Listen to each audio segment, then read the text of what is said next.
Shalom. Welcome to the Jewish View. My name is Rabbi Simon with the Dalmar Chabad Center. Today we have a very interesting topic I'm sure you're going to enjoy and find very interesting, and that's this idea of the Messiah. Many times people talk about it in many different religions, of course, and Judaism was the first one with this idea, but really, even for the Jewish people, if you tell them about the Messiah, no one has a clear picture of exactly what's going to happen. I'd like to discuss it in traditional rabbinic literature as it comes down by the Maimonides and called the Rambam, and Nachmanides, the Rambam.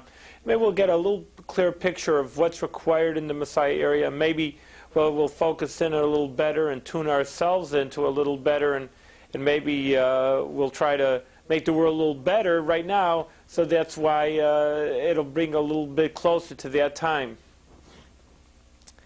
Now, I want to bring out to you that the Rambam, Maimonides, which I've just stated his name, was actually a codifier of Jewish law.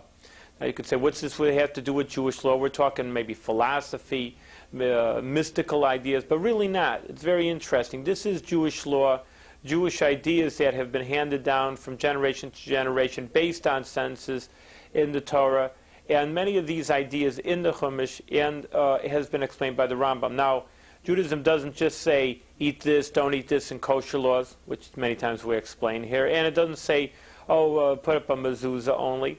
And we've talked about many of these ideas on the shows previously, was that we're not only just talking about quote-unquote religion, we're talking about bettering people, bettering with your fellow man. Don't be jealous, be nice to your person, feel good with your own self, which is very important, I think, for today. Also, many people are not fulfilled and satisfied with their own lives. But besides that, we want to talk about a perfection in everything. Now, perfection is a very high status and probably impossible as we know it today. And that's why we have to just better the world. We can't make it the best world, but better the world until the Mashiach comes. The Messiah is called in Hebrew, the Anointed One, and the world will be perfected. And the Rambam in the in Code of Jewish Law, in his Mishnah Torah, as he calls it, does codify everything from A to Z in Jewish Torah ideas. One of these ideas, and actually the end, very interesting to note, that it's voluminous, it's just as big as an encyclopedia, that the Rambam and his Mishnah Torah, and he does state over there in the last two chapters, he concludes with the stories about the Messiah. And we're going to quote a little bit here from the Rambam, who's known as the archetypical Jewish codifier of Jewish law and Jewish ideas.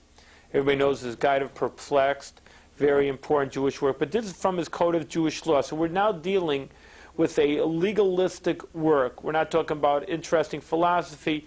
We're talking about halacha, which is Jewish law.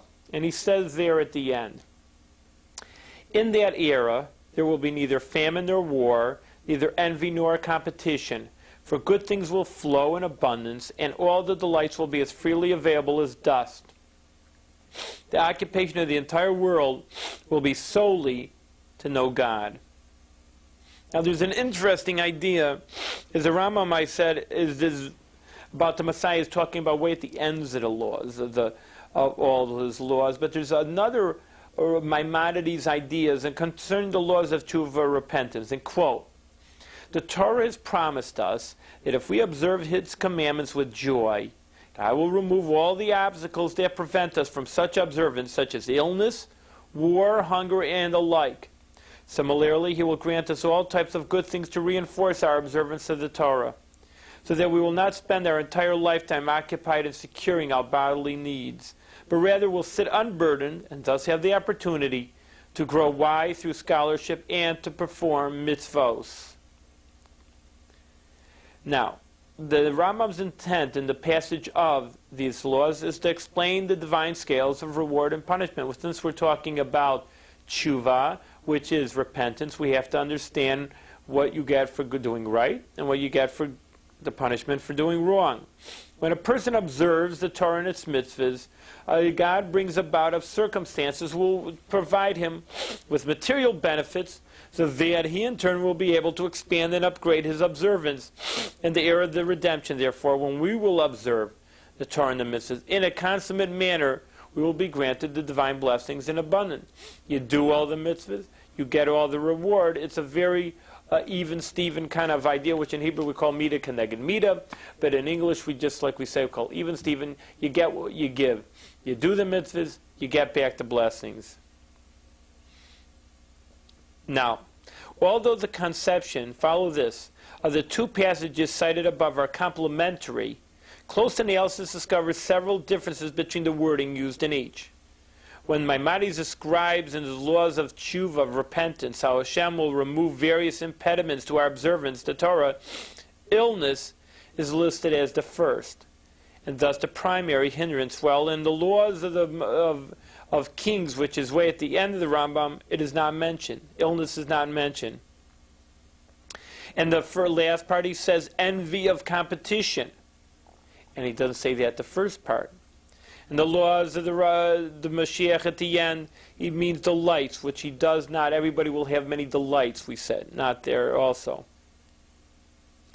Now, we can understand these differences, and I know it's a little beginning, we're getting a little legalistic, but I just want to bring out to you also, I know that it's a little bit needs of a deeper background, I'm sure people, our viewers are very educated and could follow this. But on the other hand, I want to bring out to you that it's not just hearsay, and it's not just, oh, some people say this, some people say rumor, gossip about the Messiah. It's very much based on these ideas that are legalistic and that they're very much codified. And that's why that there's these different ideas.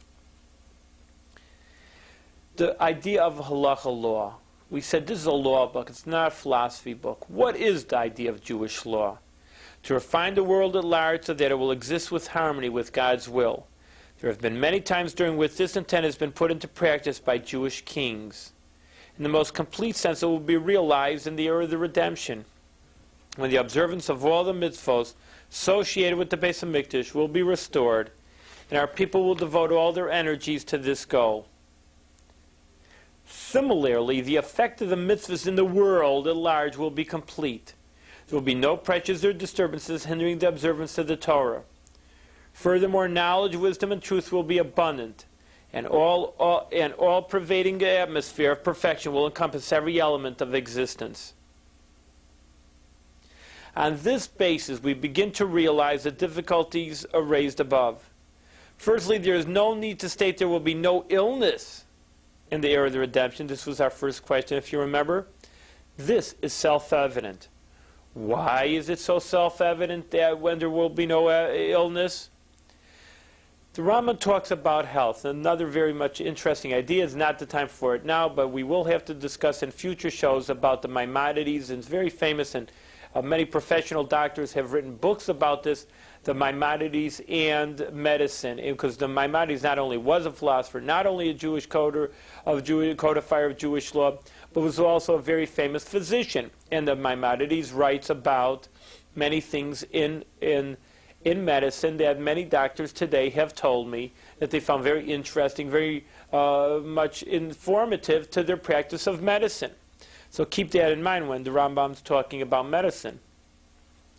That he says, I guarantee that anyone who conducts himself in the ways which I prescribe will never fall ill. Now, like I said, we can't get into all the ideas here. That would take a whole show in its own right about how the Rambam says this is the proper way for a person to eat, to sleep, to enjoy life. And this way he guarantees at the end, which is really our point now, is that I guarantee you, if you listen to my system and you follow it, you'll never fall ill. In the era of the redemption, as part of the complete observance of the Torah and mitzvahs, people will follow these rules of health so that illness will be unknown.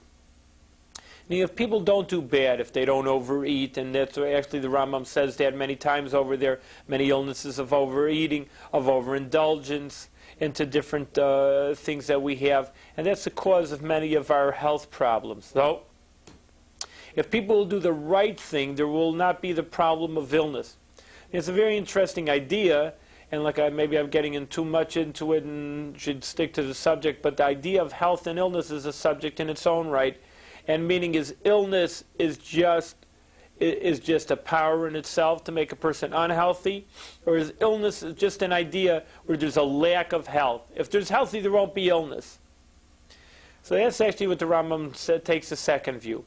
That if you do everything right, eat well and properly, the right foods, exercise, and doing everything that was needed for the human body, you won't be ill. Very interesting idea. Again, it's not for now. Really, it needs a full show in its own right. But in any case, when the redemption, concerning our matter here, when we're talking about the redemption, then in that case that we're talking about everybody doing everything right, and therefore automatically, there's no need to state that if you do everything right and you lead the proper life, you won't be ill. Very interesting by the Rambam there. Now, the second idea which we brought out, the Rambam, I might explain that there's a relationship of cause and effect between the removal of the obstacles and the general flow of divine benefits. There will be neither famine, meaning hunger, nor war, neither envy nor competition, for good things will flow in abundance. For this relationship to be effective, not only must a man receive divine blessings, but he must also be conscious of them. Otherwise he may fall prey to envy and competition. Furthermore, his envy might cause him to feel, albeit in an allegorical sense, hunger, a craving desire for his colleagues' possessions, which might ultimately lead to conflict. Very interesting point again he's raising here. Now, hunger, of course we know, is a lack of food, and you want to become yearning for more food. On the other hand, the person could have actually yearning for something that's not his. And that's with me envy and jealousy. A person shouldn't have these emotions, should be happy with their lot in life, and they're allowed to strive for more, but they don't have to worry about that someone else has something more than they have.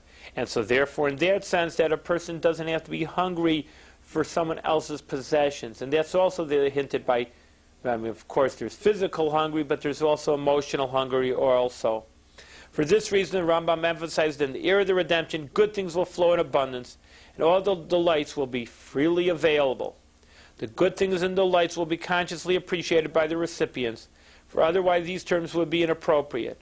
Because of the manifold nature of these blessings, there will be neither famine nor war, neither envy nor competition. All right, so that's number 2 over here, that we know that once that there's a person will have everything that they want.